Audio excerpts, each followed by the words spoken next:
The following program is being brought to you on the Voice America Variety Channel. For more information about our network and to check our additional show hosts and topics of interest, please visit voiceamericavariety.com. The Voice America Talk Radio Network is the worldwide leader in live Internet talk radio. Visit voiceamerica.com. The views and ideas expressed on the following program are strictly those of the host or guests and do not necessarily reflect the views and ideas held by the Voice America Talk Radio Network, its staff, and management. This program contains explicit content and subject matter which may be unsuitable for some listeners. Discretion is advised.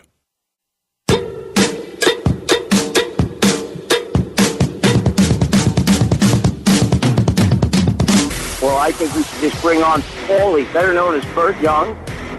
They're talking about a movie called Creed. You know what, though? You better have Paulie in that movie. If they dump me, it'll be sacrilegious. Hi, Mario Lopez. Mario, how's it going tonight? Hey, I'm doing great. And you get a lot of Hollywood hotties getting on you, or what? You were like a Miley Cyrus. That shit works. You know what I mean? I haven't known her since she was a little girl. She's real sweet, and, she's grown up. Oh, yeah, hell yeah, she has. Mr. Gianni Russo played Carlo Rizzi in the original Godfather. James Caan. Still asshole. He broke two of your ribs, you saying? With the kicking when I crawled out? Going to the fire hydrant? Mm-hmm. We want to introduce Mr. Bach Rutten. How many bouncers did you take out at that one time in Sweden? There were 5 of them, so I had every one I dropped, but they were keep coming back up, you know. So, Mario Andretti. Mario, how are you this evening? Wonderful, guys. Greg, one question. If I call you the Rambling Freak, will you squash me like a bug?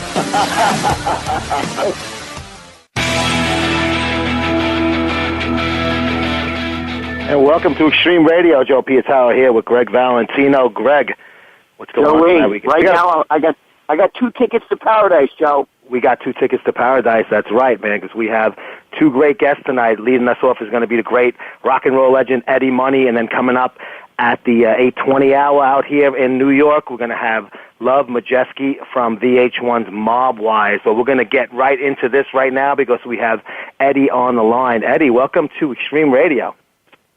Thank you so much. It's great having you guys on. Continued success with a great rock and roll show. I mean, you guys, you want to talk about sports, we call you guys. You know that. We'll talk about anything that's fun. This is a guy show, men's interest show, and, Greg and I are both big fans of yours, and, you had some amazing hits on the radio over the years. And, what's the secret to longevity in rock and roll, Ed? Well, you got to always have a couple of candy ass songs on every one of those big rock albums, like Baby Hold On or Maybe I'm a Fool. You got to really, in those days, you had to reach out. I was at college. I went to Berkeley, Go Bears and things like that. But you realize that when you're playing a lot of top 40 clubs during the week, and then on the weekends you're doing your original rock and roll. But the secret to success is making sure you got 1 or 2 singles on every record. It was like AM radio, which is current rotation, and then there was like the college side of radio that would play like Life for the Taking and Gambling Man. So you got to have the best of both worlds. Yeah, I mean. I want to ask you, Eddie. Now, you grew up obviously in a family of all police officers. Your brother was a police officer. Your father was a police officer. Your grandfather was a police officer. All NYPD. You were supposedly going in with the NYPD. What made you change? Did they all give you grief? You can't. Music's not a career. You got to go with us. Well, you know what? I went on the police department, and I just couldn't. My father was such a grump. I mean, he was a great guy. God rest his soul. But he used to work around the clock, and he'd come down and rip my music out of the off the turntable. He'd go bananas, and it was a question of just being in a uniform for like 20 years of your life, and then working around the clock. I mean, when I originally got the job.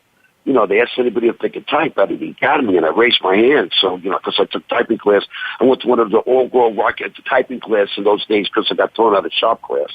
Where it takes you 3 years to make one of those salad bowls, So actually, I wound up typing, so I raised my hand, and I wound up typing roll calls, which was a great job for me.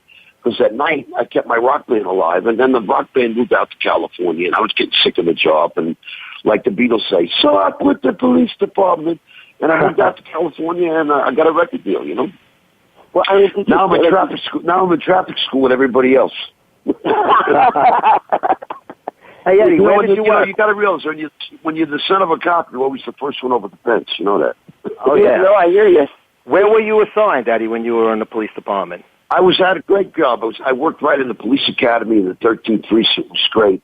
And then I went up to Jamaica, which was a real jungle, but it was very exciting. I worked in the Jamaica, and I worked in New York City. I liked working in New York City for the first couple of years. That was really cool, you know. But moving out to Jamaica, it was a real, you know, it was like assault on precinct 13, you know.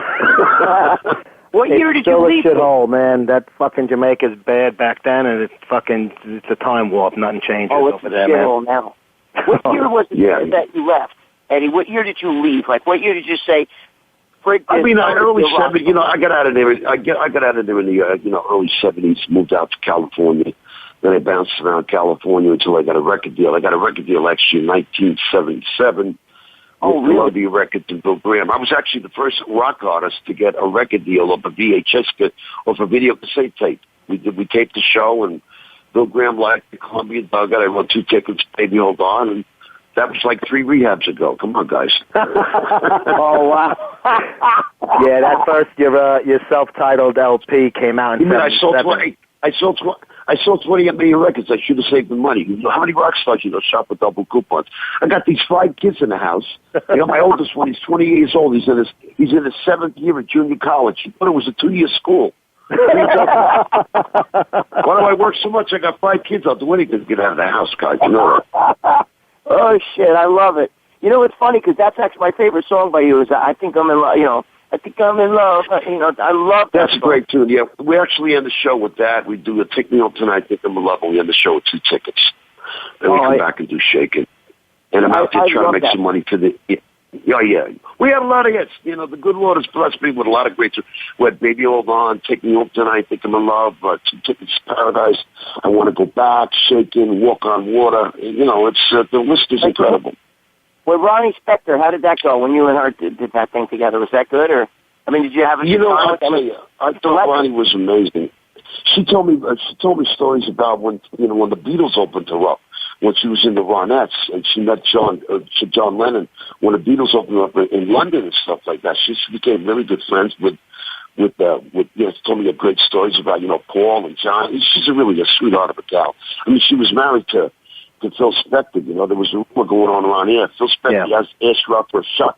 If Phil Spector asks you out for a shot and a beer, don't go. You never come back. 3 days later. I called her up and I heard a bunch of clinking and clanking. I said, Ronnie, what are you doing? She said, I'm doing the dishes. And she was a big Eddie Money fan, and she came out and she just kicked ass when she did that video. She came out in that little white dress with that.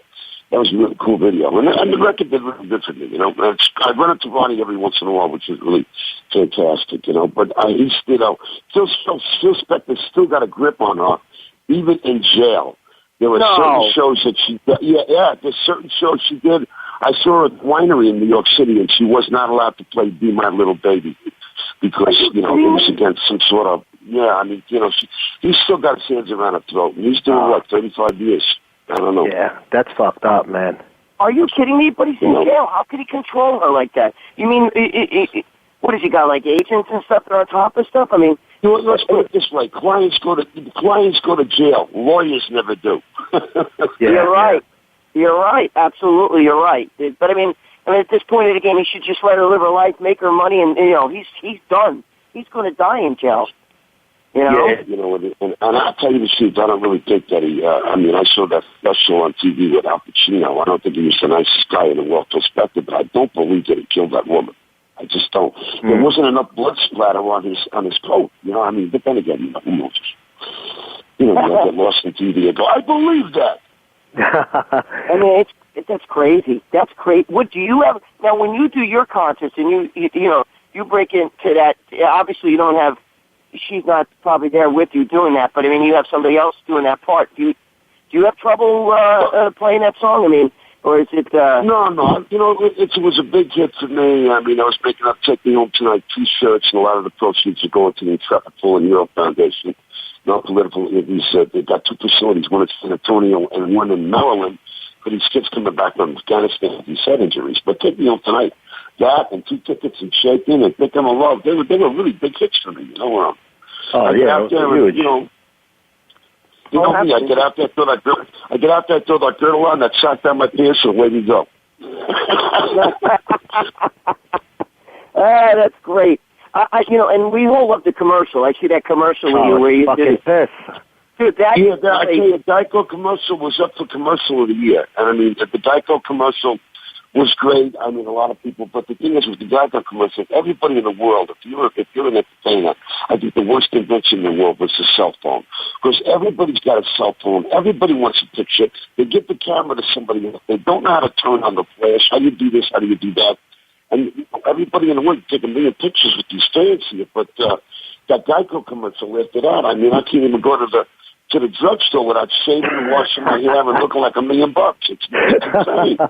But you got to be great to your fans. I'm glad I got a lot of fans, but they could be a pain in the neck when you try and catch a plane. But you know what, though? The fact that you go in there and start singing, and I got 2 tickets to Paris. I mean, that almost that made me, when I saw that Geico song, it reminded me of that. Like, oh, shit, I love that song. So right away, I go and look to download that song. You know what I mean?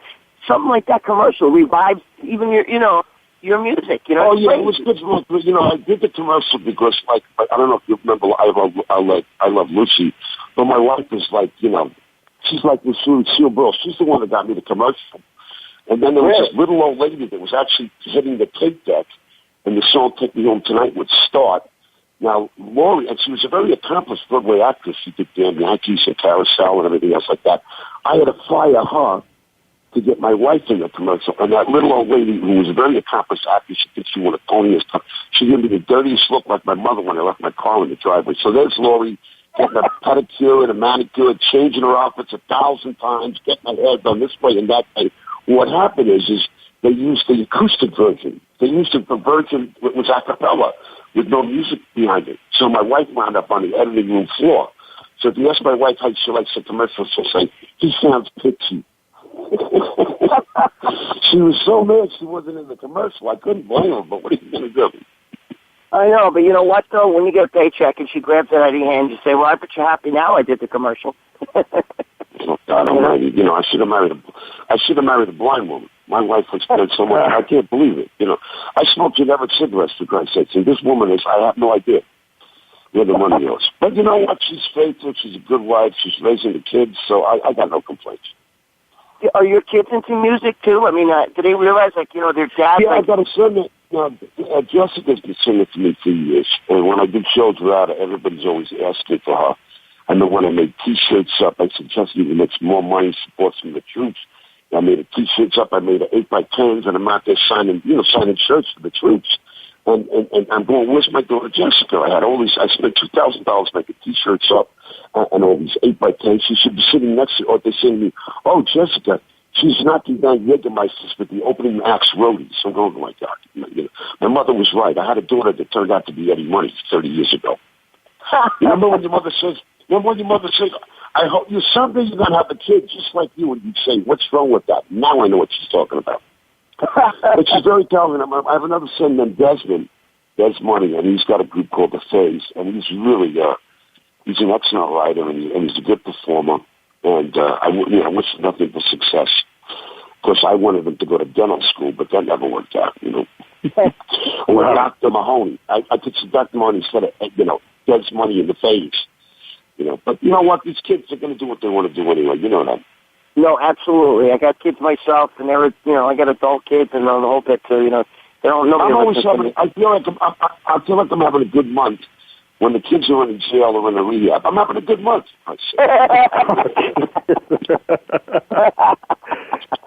So, Eddie, give us, we got about 3 minutes till we got to go to break, so I want to give you a chance to plug anything you need to plug. It's eddiemoney.com for your site. Any tour information coming up that you want to get out there? I'd like to know what, I got all this stuff happening right now. I'm looking at the Clippers with this owner going down like that. I mean, what are you doing? You can't trust one of these tramps that owe you money. They're going to turn around and bite you right in the ass. And, of course, I don't know when Kershaw's coming back. I know the Dodgers are ahead by maybe half a game. I'm waiting right now for, the Pacers game to start with the Hawks. You know me. I mean, I could have pitched the majors, but my arm went out in Little League. Yeah, but Eddie, are you a Met fan or a Yankee fan? Because you're a New Yorker. Which one is it?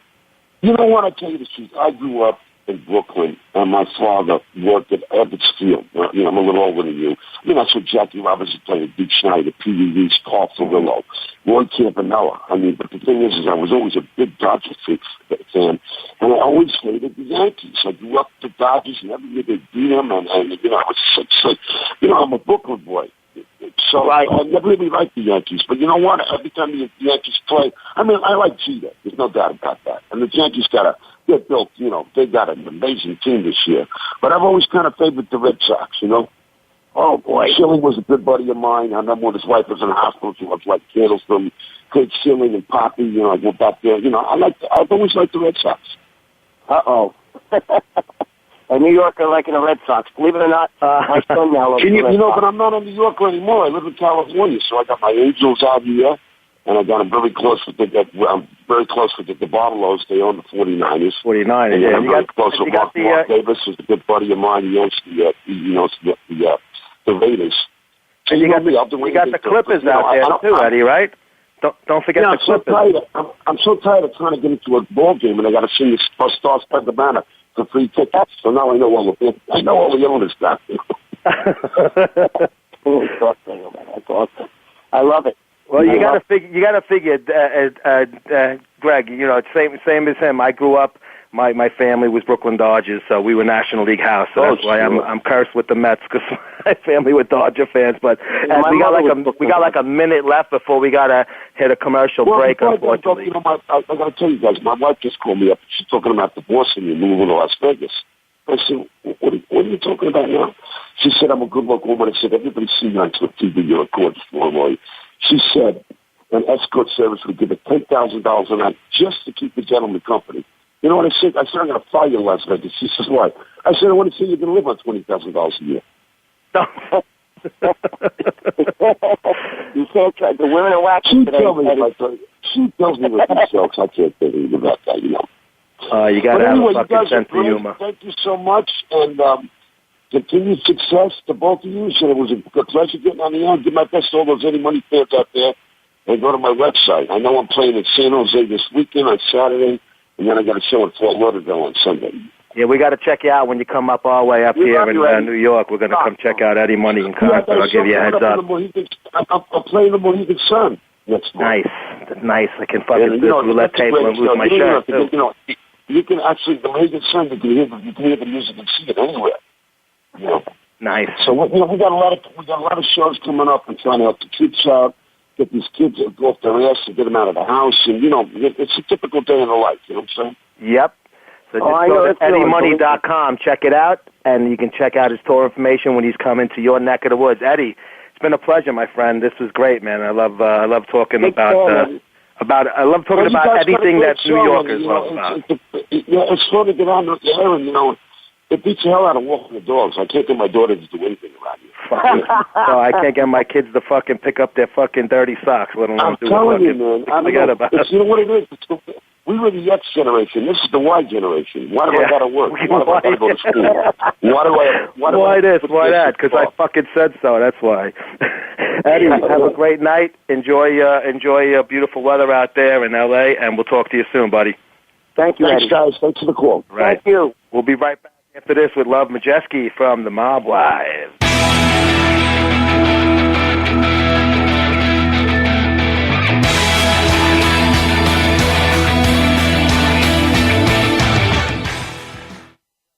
Talk, talk, talk. That's all we do is talk. If you'd like to talk, call us toll-free right now at 1-866-472-5787. 1-866-472-5787. That's it. VoiceAmerica.com. This is Jim Kelly, former Buffalo Bills quarterback and Pro Football Hall of Famer, and you're listening to Joe Pitaro and Greg Valentino.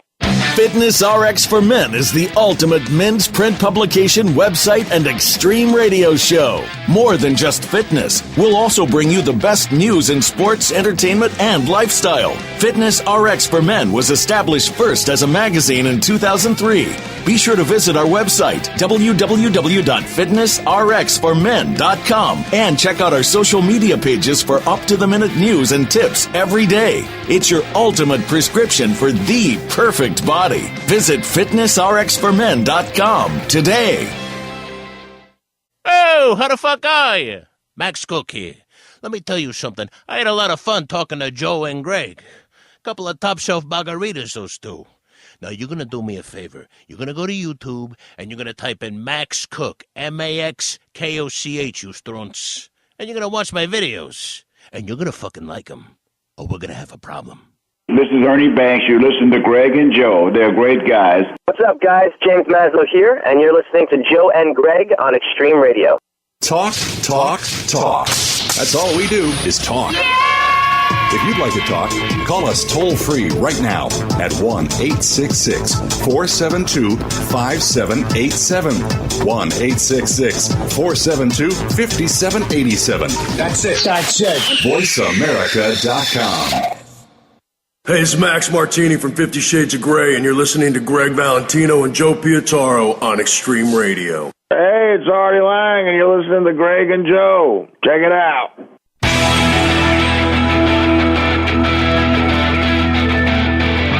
You are listening to Xtreme Radio, presented by FitnessRX for Men magazine, with hosts Greg Valentino and Joe Pietaro. If you have a question or comment for our show today, please call 1-866-472-5788. That's 1-866-472-5788. You can also send an email to jpietaro@advancedresearchmedia.com. Now, back to Xtreme Radio. And that was a great spot with Eddie Money, Greg. I really enjoyed that.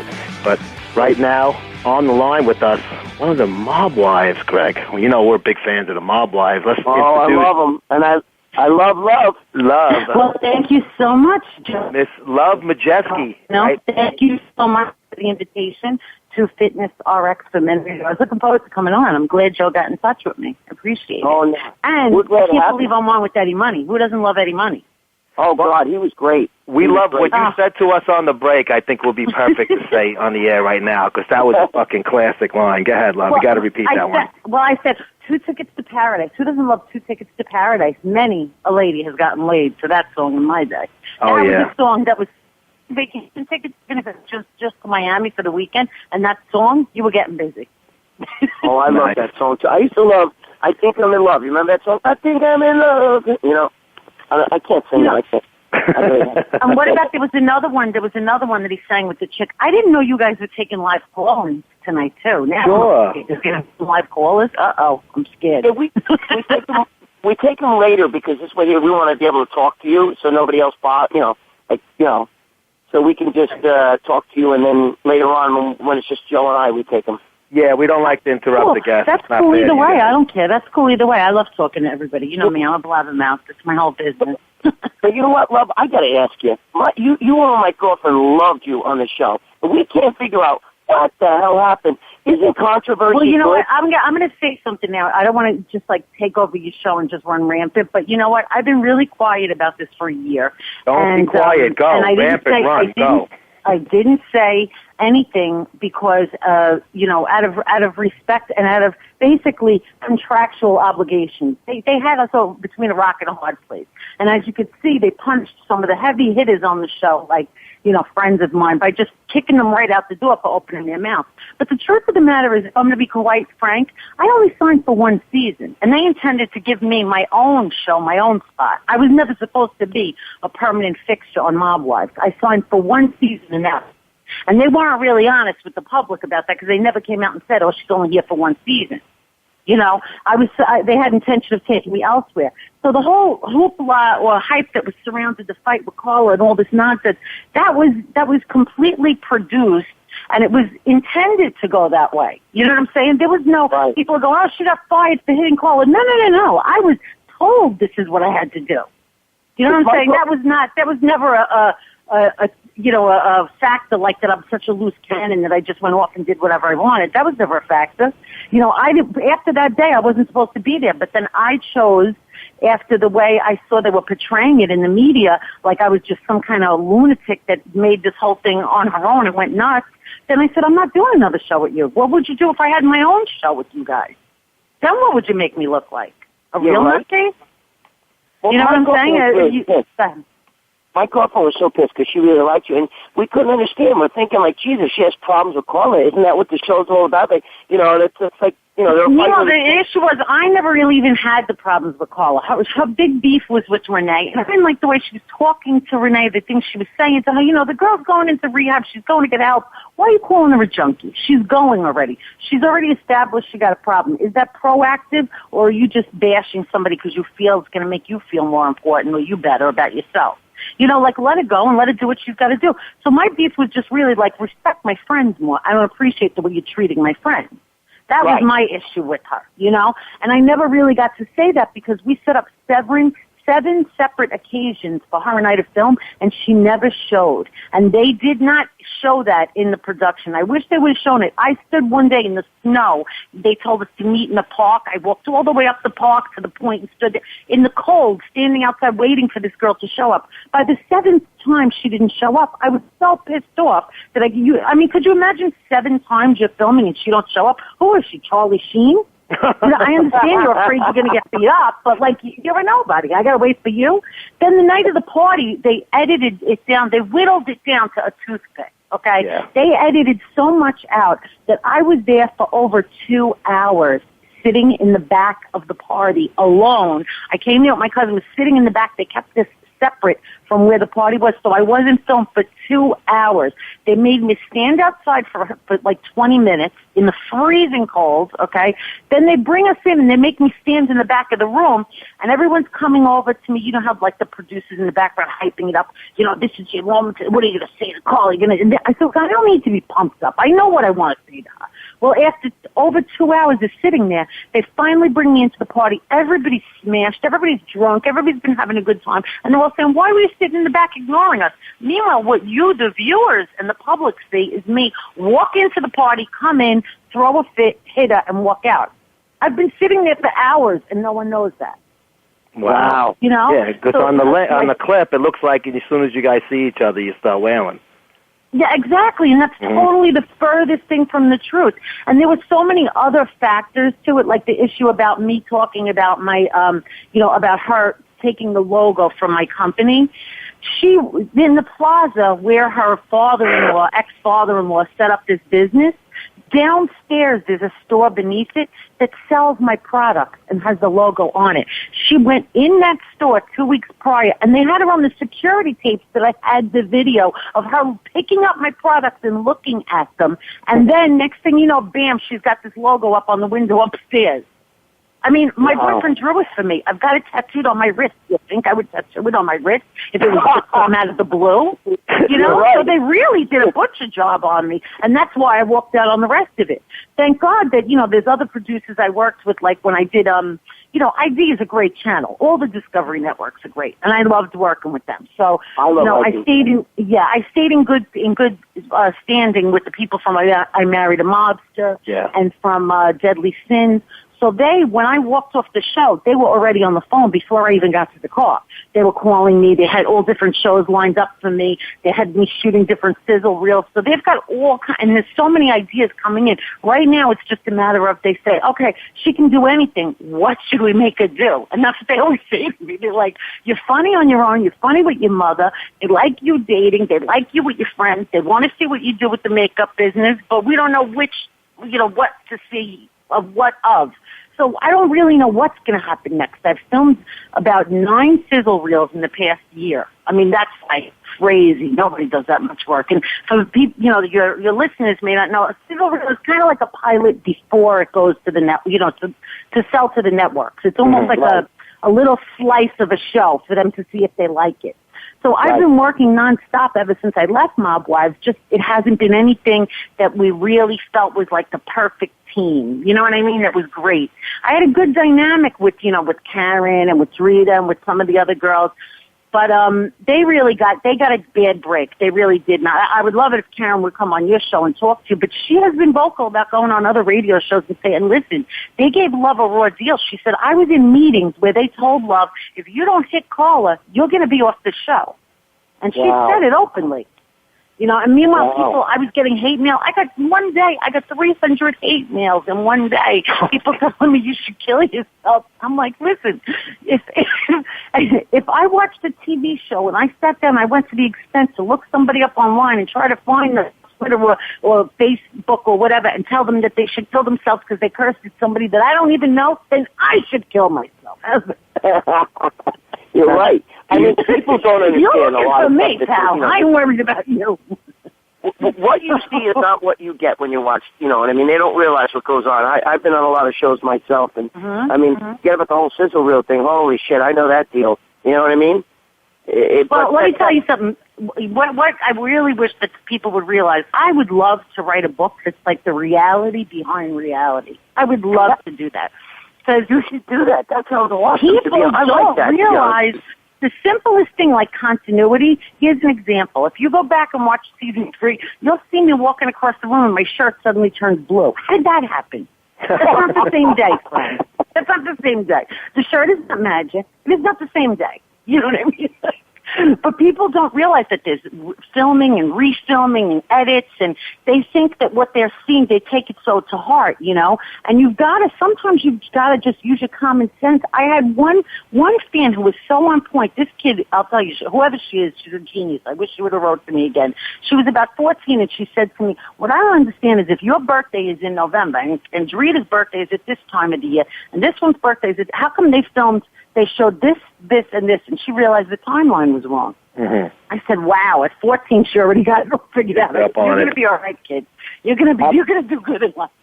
Hey, now, Love, do you think that what happened with you between Carla and Jen and obviously Renee and her sister, you think that they kind of blackballed you, you think?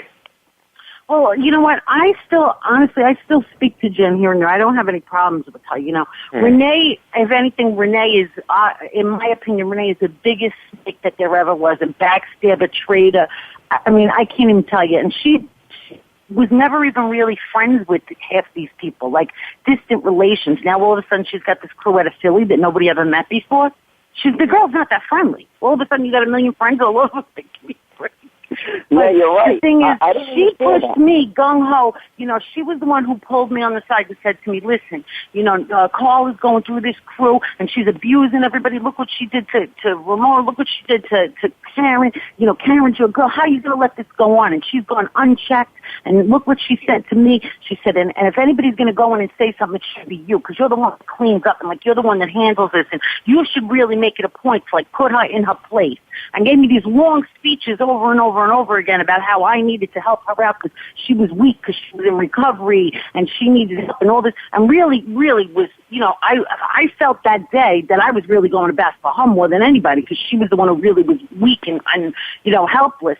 And when I heard afterwards that she ran and was putting ice on her hand and was laughing. So that her son came over and shook my hand and said to me, thanks for sticking up for my mother before I left the party. Yet she's putting ice on her hand.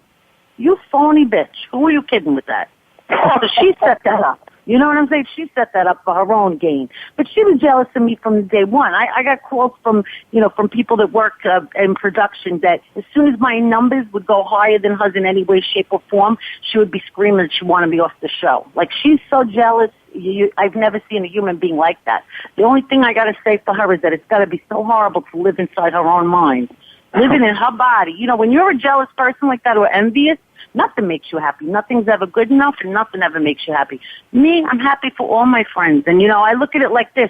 I was talking to Karen yesterday. I said, you know, the best part is that she's getting to spend more time with her daughter. Her book was successful. A lot of this did a lot of purging for us of stuff that was in our lives that we couldn't talk about. Yeah. You know, stuff that we were never able to get out. It was almost like therapy, but like a condensed concentrated form of therapy. You know, and now I'm getting to work on so many exciting things. You know, I have Veritas Cosmetics at VeritasCosmetics.com, and I've also been working with a couple of other companies that on promotional things.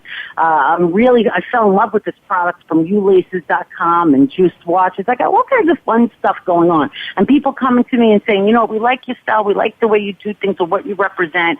You know, being bold, not taking shit, not getting bullied, not getting picked on, not being pushed aside. So like you said about blackballs, you're only blackballed if you let people blackball you. Mm-hmm. You know what I'm saying?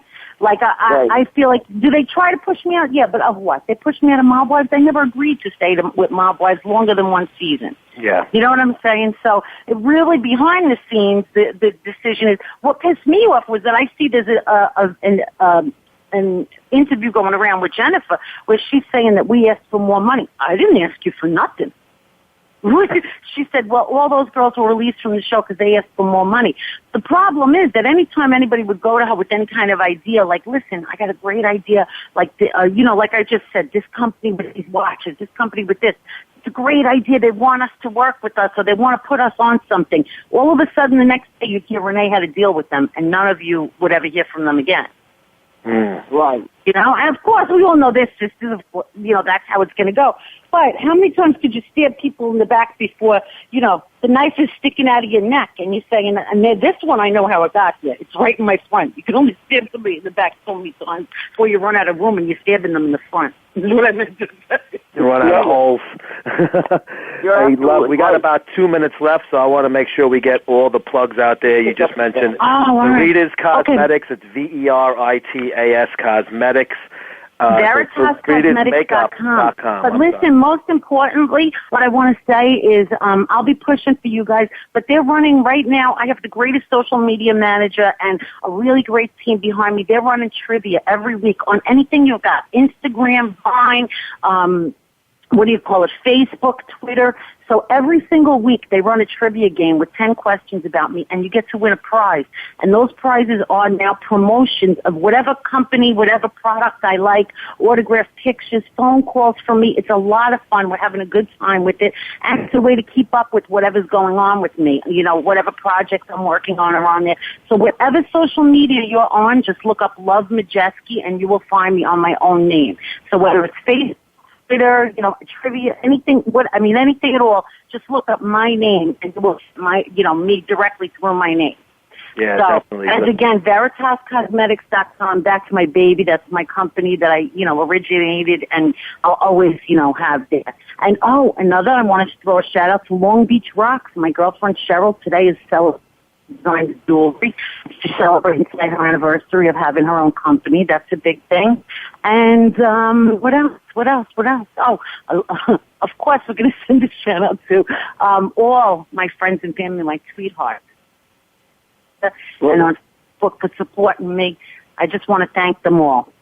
All right, that is awesome. So make sure you check out Love Majewski. I will plug for you guys because I had a great time with you tonight. I can't wait to get your segment with Eddie Money.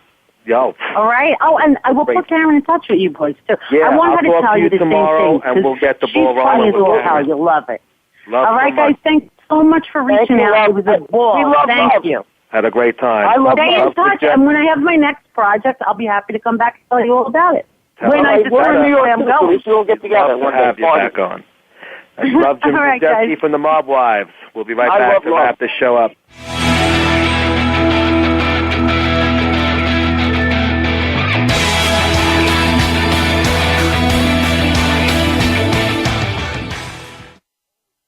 Streaming live, the leader in Internet talk radio, VoiceAmerica.com. Hey, it's Rita from Mob Wives, and you're listening to Gregg and Joe from Xtreme Radio, and you know what? You better listen, or else. Hey, this is Dan Hardy from the UFC. You're listening to Gregg and Joe, Xtreme Radio. Hi, I'm Shannon Sharp, FitnessRX for Men. Bam! FitnessRX for Men is the ultimate men's print publication, website, and extreme radio show. More than just fitness, we'll also bring you the best news in sports, entertainment, and lifestyle. FitnessRX for Men was established first as a magazine in 2003.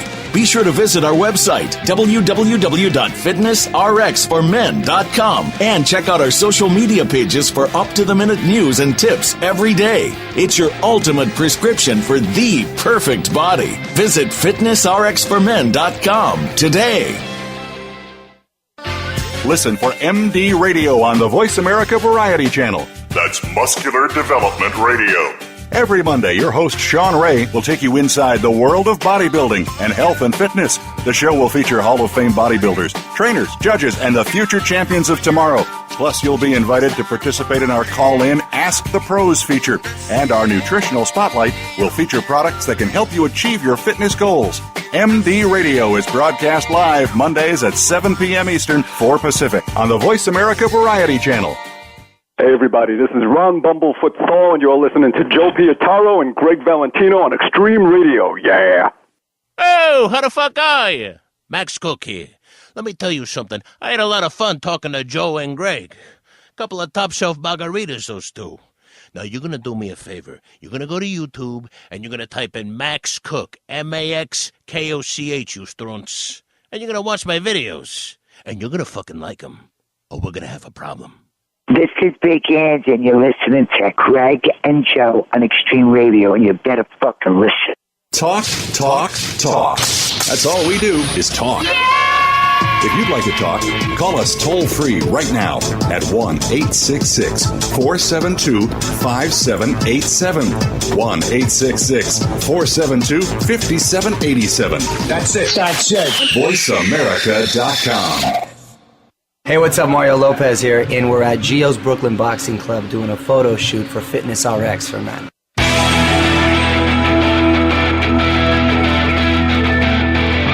You are listening to Extreme Radio, presented by FitnessRX for Men magazine, with hosts Greg Valentino and Joe Pietaro. If you have a question or comment for our show today, please call 1-866-472-5788. That's 1-866-472-5788. You can also send an email to jpietaro@advancedresearchmedia.com. Now, back to Extreme Radio. Thanks again, Love Majewski. Great guest from the Mob Wives. That was a lot of fun. I knew that she was going to be a house buyer, and she did not disappoint. She is a great fucking guest. I love Love. Love. So let me talk about Lift Tag really quick, Greg. I love Lift Tag. I love Lift Tag. We'll call it Love Tag. Love Tag. Lift Tag Sport. I love Lift Tag. Where do you go, to Rio de Janeiro or something? Lift Tag Sport takes pride in a relentless commitment to the research and development of high-caliber sports products, performance and nutrition products since 2011 from the state-of-the-art facilities in Belgium and Germany. Love Majewski's texting me now. To the on-site expert chemist. Lift Tag Sport products will continue to provide you with the superior supplements and beverages to reach any goal. The Lift Tag Sport brand is synonymous with premium top-of-the-line sports performance beverages, including U-Lift Amino Protein, U-Lift Endurance, and U-Lift Fat Burner, as well as the most innovative pre-workout powder on the market, U-Lift Performance. With targeted performance design and an attention to quality ingredients, Lift Tag Sport will continue to make your supplement decision-making process easier. Train with confidence knowing that your sports performance products are helping you maximize every session, every time. LiftTagSport.com, Facebook.com/LiftTagSport. And, she just gave me Karen Gravano's private cell number is beep, beep, beep, beep, beep, beep. Text is your way, the best way, beat way to get in touch with her. She means best way. I'm not going to beat Karen Gravano off fucking cement shoes. Dude, why don't you text her back? Because I gotta fucking. Are we done with the Lift Tag thing? Yeah, we're done with Lift Tag, but just really quick, next week on May 5th, Ernie Banks and Brad Lokley. I love Ernie Banks and whoever the other guy is. But, he's from World's Dumbest. You're going to love him, bro. He's a pisser. Dude, I'm the world's dumbest. Trust me. Maybe we can get you on then. We got an inside guy now. We got Brad. Yeah, well, I'm telling you, I'm the world's dumbest. But dude, I got to ask you something. The other day, I wanted to ask you about this shit. because the other day I was on the internet and I was looking at something that you posted. Now I want to talk about this a little bit. And maybe if there's any guys out there, want to fucking call in, they can call in and ask. But on the forum, you were talking about what's this about Pedro Martinez's cock being fucking circumcised. Now you're telling me that you want to hear the inside scoop on Pedro's fucking penis, don't you? Well, you know what it is. I'm saying these guys actually walk in front of you. Now, what people don't know is that you did a lot of reporting and stuff like sports reporting in the fucking locker rooms with the Super Bowl, the New York, the New York Jets, the New York Mets. I know you've been in the Yankees. You've been in a lot of those locker rooms. You're going to tell me that these guys walk around stark naked like that, where you can actually see their fucking shit? I've seen penises. I've seen testicles. I've seen asses. All right, now wait. I'm not trying to be homosexual, but I got to know. Out of all the athletes you see naked, who's got the biggest? Who would you say is like the most hung? Who's the most hung? You know what? Man, I've seen a lot of like fucking offensive linemen on the Jets walking around with their fucking elephant trunks fucking swinging. Pedro wasn't bad. He had a nice sized dick. He had it, but it wasn't a baby's arm holding a fucking rotten apple. You know what? There was what's that guy on the Jets? He was a fucking lineman. Was it Damian Woody had a fucking pretty big Woody? Damian Woody had a pretty big hog, if I remember correctly. But you know what it is? I'm not, even if you're not trying to stare. You can't help it, guys. You can't help it. You're like, I'm not looking, but you look. You can't help it. You know what it is? It's kind of the unwritten rule that most, sports writers do.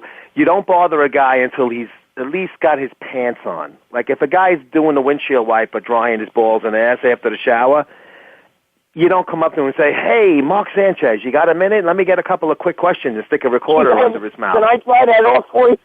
Yeah, let me get that. You missed the spot, kid. Wait a minute. Let me get your perineum.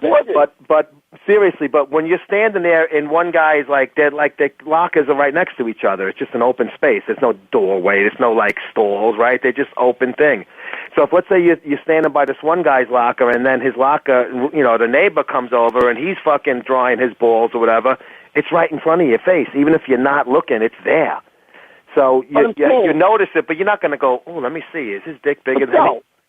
But what about women report? Like if there's a woman like Kimberly Jones or standing right there next to me, bro. Kimberly Jones. I've seen her numerous times in a Jet locker room. Right there, and they're naked in front of her? Yes. Are you fucking kidding me? Nobody puts on a fucking towel, though? You know what? They'll put the towel on, but you got to also realize these guys, they got to, they want to get in and out of there. They shower, they're drying off. If the woman's standing there, the woman understand that that's part of it. Now the guy's not walking around saying, "Hey, look at this," but he's going to be getting dressed. He's going to get undressed and get showered, redressed, and Kimberly Jones and whoever else. Sam Ryan was the other one from Channel 2, Samantha Ryan. What's that? Nichols, the one she used to be on ESPN. She's on TNT now. I forget her first name. Rachel Nichols, the redheaded, the one with the nice eyes and the big nose. I've never seen Erin Andrews. Oh, but remember when that Spanish woman reporter was made a complaint against the Jets saying they were making catcalls at her and walking around naked?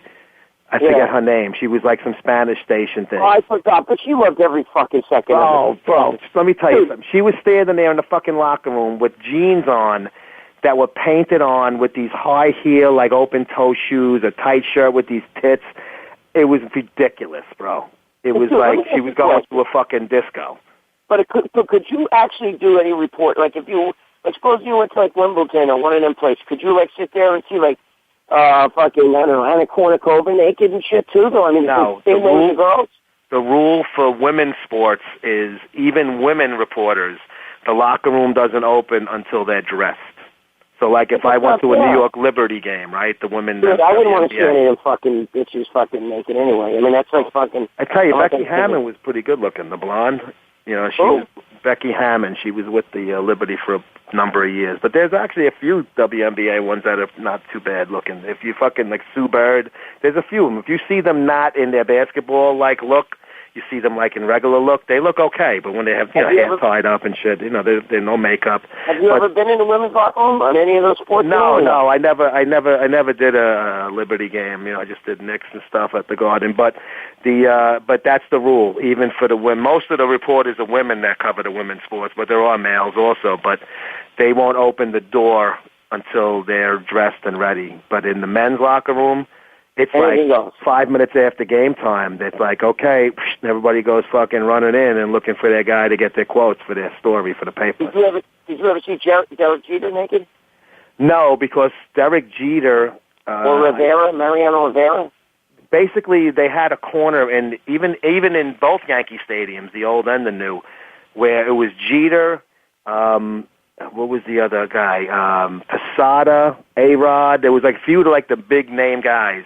Their lockers were right near like the entrance into like the trainers' rooms and the shit like that.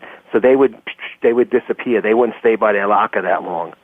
So they would kind of like guys like Phil Koch and those guys, going back a few years, and that's when I was covering them.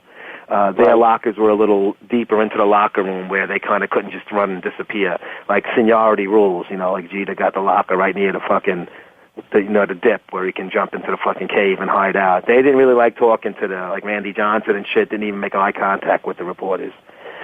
So, hey, listen, they earned it, I guess. Dude, Randy Johnson's like 6'9" and shit like that. He should be home like a horse. But let me tell you, my friend, my friend Tommy used to play in the USFL. He actually was with the Jets for a tiny, like, bit of stint. His name's Tommy Tucker. You're talking about, like, back in, like, 1982. You know what I mean? He played with the Oklahoma Outlaws, the Pittsburgh Maulers, and the USFL. Yeah, I loved it. I watched it all the time. And I know that he would come out and he would tell me, dude, I don't give a shit. If somebody was in there, I'll walk around with a heart on. I don't care. The guys don't do that shit. Like, as a joke, though, he would do it. You know what I mean? Like, yeah. Like if he saw a hot girl and they'd walk out, like, the dick would be kind of hard and shit. They don't do that shit, though, as a joke, right? I've never seen it. I mean, I not that I've known. I mean, I know that Spanish female reporter was saying that they were, like, saying shit and, like, maybe they were grabbing their balls or something. But, I mean, most of them, especially in today's day and age, bro, remember when Kingman got in trouble for bitching to a female reporter back in the day in, like, fucking 79 or 80 or something? Dave Kingman got in trouble. I think it was with the A's at the time or some shit. He got in big trouble for fucking, like, treating a female reporter like shit, and that was back then. Imagine in this day and age what would happen if you said something like color. Holy fuck. This fucking pussy society we live in. I just don't think that that's fair. I mean, I'd want to see Anna Kournikova naked, you know what I mean? Something like that, God. I'd be walking around with a heart on then.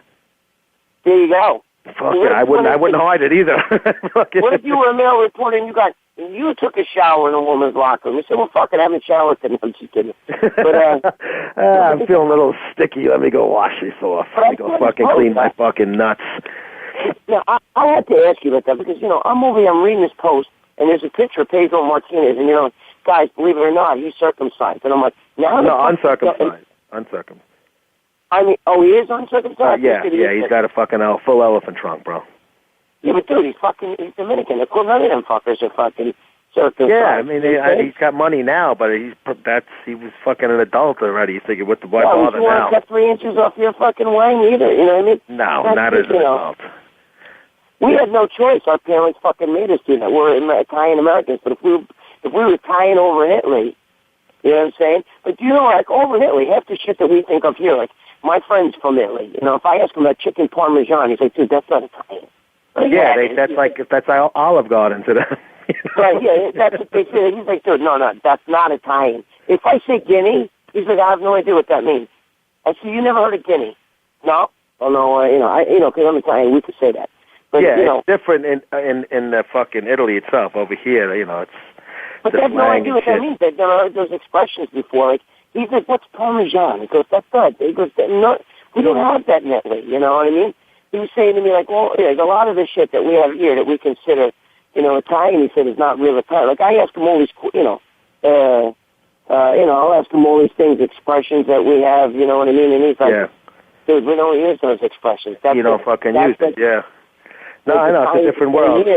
basically we're like fucking, you know, ours is like street Italian shit, and theirs like authentic. But dude, we're gonna be fucking running out of time. I could talk Guinea shit all day. We love talking fucking funny Guinea shit. But great show with Eddie and Love on tonight. This was definitely a fun one. I knew it was gonna be, and fucking it definitely delivered. Xtreme Radio. Make sure you check out our Facebook page, Greg.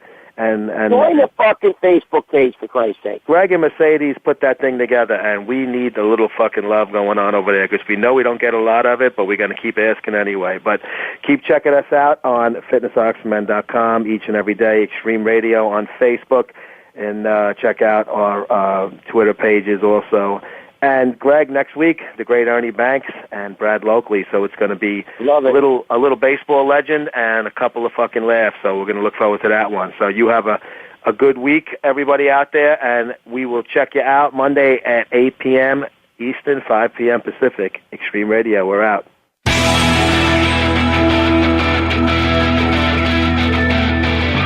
Thank you for listening this week.